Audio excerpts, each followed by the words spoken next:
தாய் தமிழ் உறவுகளுக்கு வணக்கம். தமிழக ஆளுநராக பொறுப்பேற்கின்றார். தமிழக ஆளுநராக பொறுப்பேற்கின்றார் என்ற தலைப்பில் இந்த காணொளியை காண்கிறோம். தமிழக ஆளுநராக இருப்பவர் ஆர்.என். ரவி. இவருடைய பதவிக்காலம் கடந்த ஜூலை மாதம் முடிவடைந்து விட்டது.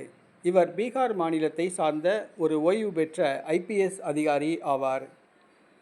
இவர் நாகாலாந்து, மேகாலயா ஆகிய மாநிலங்களில் கவர்னராக பணியாற்றிவிட்டு தமிழகத்துக்கு மாற்றப்பட்டார். இவர் ஆளுநராக பொறுப்பேற்றவுடன் திமுக அரசுக்கும் இவருக்கும் மோதல் போக்கு ஆரம்பித்தது. தற்பொழுது மோதல் உச்சக்கட்டத்தை அடைந்துள்ளது. இவருடைய பதவிக்காலமும் முடிவடைந்து விட்டது. ஆகவே மத்திய அரசு இவரை மாற்ற முடிவு செய்துள்ளது. தமிழக ஆளுநராக உள்ள ஆர்.என். ரவி அவர்கள் பதவியிலிருந்து நீக்கப்படுகிறார். அவருக்கு பதிலாக புதிதாக பாஜக மூத்த பெண் தலைவர் ஒருவர் நியமிக்கப்பட உள்ளார் என்று கூறப்படுகிறது.